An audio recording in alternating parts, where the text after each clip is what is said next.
আরও বলতে চাই, আমাদের এই বৈষম্যহীন যে সরকার, আমাদের ছাত্র বিপ্লবী আন্দোলনের মাধ্যমে এই সরকার এসেছে, তিনিও এসে আমাদের সাথে বৈষম্য একটা হয়েছে।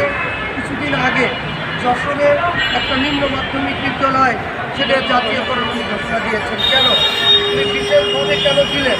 সেই সমস্ত প্রতিষ্ঠানে অথচ 9টা ছাত্র, 11টা ছাত্র, 29টা ছাত্র, এই সমস্ত প্রতিষ্ঠান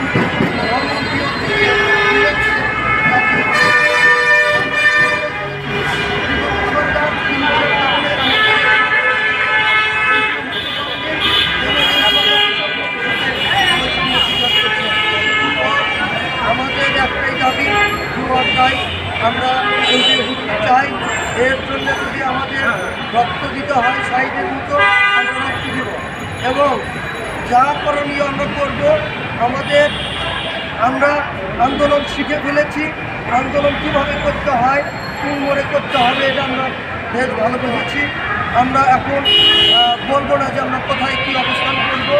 আমরা এখন কতদিন যাবত আপনারা আন্দোলন চালিয়ে যাচ্ছেন? আমরা এমপিওভুক্ত না হওয়া পর্যন্ত এই কর্মসূচি চলতেই থাকবে। প্রধান উপদেষ্টা এবং শিক্ষা সচিবের কাছে আপনার কী দাবি? একটাই দাবি, প্রজ্ঞাপন দিয়ে দেবে এবং দ্রুত এমপিওভুক্ত করে দেবে। আপনাদের দাবি জমা দিতে মেনে না নেয় তাহলে কী করবে? তাহলে আমাদের আন্দোলন চলবে, আর বিকট আওয়াজ ধারণ করবে। এতে যদি আমাদের রক্ত যায়, রক্ত দিব, কিন্তু এমপিও ছাড়া আমরা বাড়ি ফিরে যাবো না। এমপিও না দিলে কি আপনারা কঠোর অবস্থানে যেতে প্রস্তুত? এর থেকেও কঠোর অবস্থানে আমরা যাবো।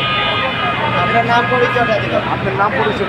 অসংখ্য ধন্যবাদ মানব কথা এবং A-to-Z নিউজ চ্যানেল, আপনাদেরকে অসংখ্য ধন্যবাদ।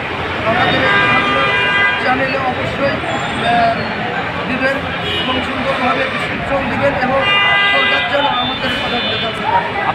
আপনার নাম ঠিকানাটা বলেন। বলছে